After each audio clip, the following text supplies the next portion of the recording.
And outspeak brave Horatius, the captain of the gate. To every man upon this earth death cometh soon or late. And how can man die better than facing fearful odds for the ashes of his fathers and the temples of his gods?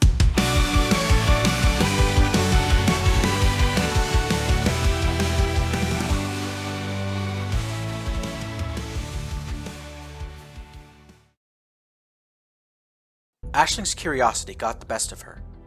When Callie gave the order to hide, she refused. Still in the form of a mouse, Aisling extricated herself from Marisol's grip and scampered down one of her pant legs, causing the unsuspecting young woman to yelp in surprise. In seconds, Aisling managed to conceal herself beneath a forgotten napkin with a good view of the door. And what happened next? The men and women of Callie's team quickly escorted everyone out of the room. In moments, Callie and 4 of her teammates were the only people in the bar, save for the old caretaker of the inkwell, who totally ignored the proceedings and carried on with his own work as though nothing interesting was happening at all. A moment later, the heavy oak door was pushed open and 3 people entered. 2 of them were members of Callie's team, and they were escorting a woman. "Is it that Tenna girl?" Aisling asked herself. "She definitely looks like a creation." Aisling sniffed the air. Something about this new woman was just a little off. Aisling had shapeshifted into several animals by this point and discovered that creations like herself had a very distinct scent that she could recognize. It was not a conventional odor or a strong smell, but rather a general atmosphere of unbelonging that all creations carried with them. Even Callie emitted this strange aura. The newcomer was an adult woman wearing a bright red dress. Her messy blue hair stood out in the dim light, causing Aisling to mistake her for Tenna for the second time in as many minutes. The fairy was not alone in her mistake. "Is that Tenna Honora from Song of the Solitaire?" one of Callie's men asked. "Don't think so," a female trooper replied. "Her color palette is reversed. Red dress, blue hair. Tenna has a red hair and blue dress." Callie raised a hand. "That's close enough. Tell me your name before we do anything else." The woman put her fingers together and fidgeted nervously before speaking in a soft but unexpectedly mature voice. "My name is Emily. I'm Haley's sister. I'm looking for my boyfriend, Blake. Someone told me that he was here and that he's a creator. My creator." From her hiding place, Aisling had to suppress a squeak of confused surprise. In her own world, the term boyfriend did not exist, so she was momentarily lost until one of Callie's teammates let out a laugh and said, Wait, hold on a second. Can you say that again? I need to hear it again." He was fidgeting with his smartphone, trying to set up the audio recording app. Emily's face seemed to light up with emotion. "Blake and I are in love," Emily said. "I heard he was going to propose to me after the Feast of the Winter Star, but then I met the woman in the military uniform. She told me that this was where Blake comes from, and she said—" Emily trailed off, her face turning as red as her outfit. When Callie spoke, her voice trembled from suppressed emotion. "Get that idiotic writer in here now," Callie hissed. Blake was pulled out of the inkwell. Marisol followed closely behind, looking curious. Aisling briefly lost her sense of self, transforming into a swirling red vapor before reforming as a young girl, seated on a bar stool and looking extremely interested.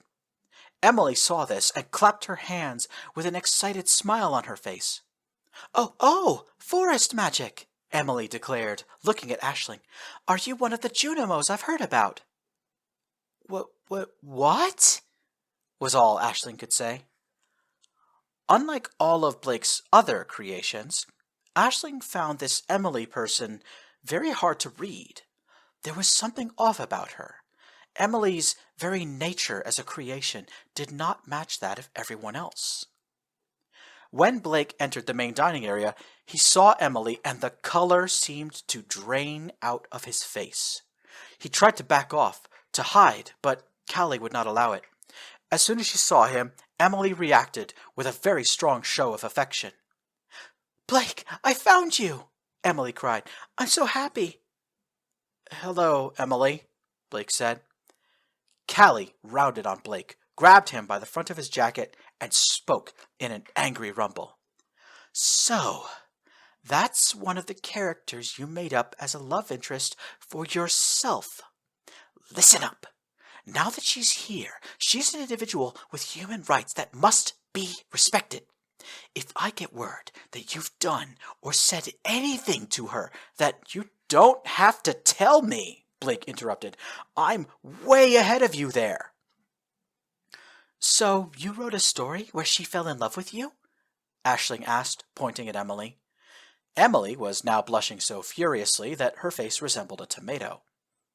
"Wait," Emily said slowly. "You know about us?" "I do," Marisol said, raising her hand and failing to realize she was not being helpful. "Finding love under the winter star is such a sweet little story. I thought your love scene with Blake in the sleeping bag was so cute."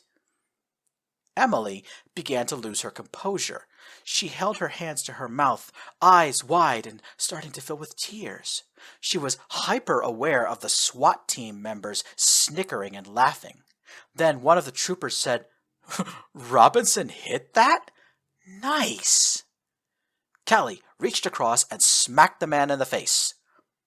"Use your brain for once," Callie snapped. From her point of view, this is like having her secret diary exposed to the whole damn world. Have some fucking courtesy. Then Callie turned to Emily. "I'm sorry. I'm so sorry." Emily shook her head, then tried to approach Blake. Callie blocked her. "But it makes so much sense, Blake being my author," Emily said. "It was our destiny to be together. I believe that with all my heart." Aisling looked over Emily's shoulder and realized that Blake was extremely uncomfortable. He mouthed the words, "Don't have the guts to tell her." Marisol picked up on this and tried to run interference. Emily, a lot of Blake's characters have been popping up in the real world lately. You're not the first, and we're planning to move all of you somewhere else for your own safety. Why don't you go upstairs and meet everyone else?" Aisling hopped down from the bar stool and approached Emily. This new creation was significantly taller than the fairy, so Aisling pulled at the hem of Emily's dress to get her attention. "Come on, come with me," Aisling said. "Yes, go with Aisling," Blake said. "We'll deal with all of this when we get to Stockholm." Aisling started to gently pull Emily toward the outside door and staircase. Emily held out her hand as though begging Blake to touch her just once. Aisling tugged harder. "Very well, little forest spirit. Lead on," Emily sighed in a resigned tone. The last thing Aisling heard as she pulled Emily out of the room was the custodian of the inkwell speaking to Blake and Callie. "Just so you know, we're taking that intrusion into the solarium very seriously. Security has been tightened. Forum users and Paradox employees are still permitted to use the passageway to Stockholm, but all creations are going to be banned starting tonight. They'll have to get to Paradox HQ another way." Upstairs, Aisling led Emily to the apartment where the female creations were confined. To her surprise, she discovered that the room was full to capacity. At some point, all of the male creations had joined their female counterparts in the apartment. "So, who's the new girl?" Varian asked. Aisling felt a wave of psionic energy cross the room. Sebakira and Kanti were both trying to read Emily's mind. Emily herself was staring hard at the sight of the lion and the peahen, her mouth agape. "What a beautiful bird!" Emily exclaimed. "Oh, you flatter me," Kanti said. "It's the males of my species who are beautiful. We hens are rather dull." You're taking all of this pretty well, Trig commented. Maybe she's from a story where talking lions and peacocks are normal, Mina suggested. Emily put her hands together and smiled. Stardew Valley is a place of magic and wonder, Emily said. I've been able to talk to plants all my life. Why not animals in this place too? Sebekira's eyes widened. I don't sense any psionic aptitude in you. How is this possible? The lioness inquired. Probably a quirk of her own story, Trig replied with a shrug. Playing by different rules than the rest of us. Conti suddenly burst into a fit of giggles. Everyone turned to look at her. Aisling felt the blood drain out of her own face. Or, Conti said, trying and failing to suppress a cackle, maybe she gets special treatment because... Stop! Aisling raised her voice. It was so uncommon for the little fairy to shout that Conti immediately took notice. Now all of the creations had their eyes on Aisling. Aisling knew that Conti and Sebekira were mind readers and had probably already found the compromising knowledge discussed downstairs. They already talked about that below, Aisling said in a meek tone.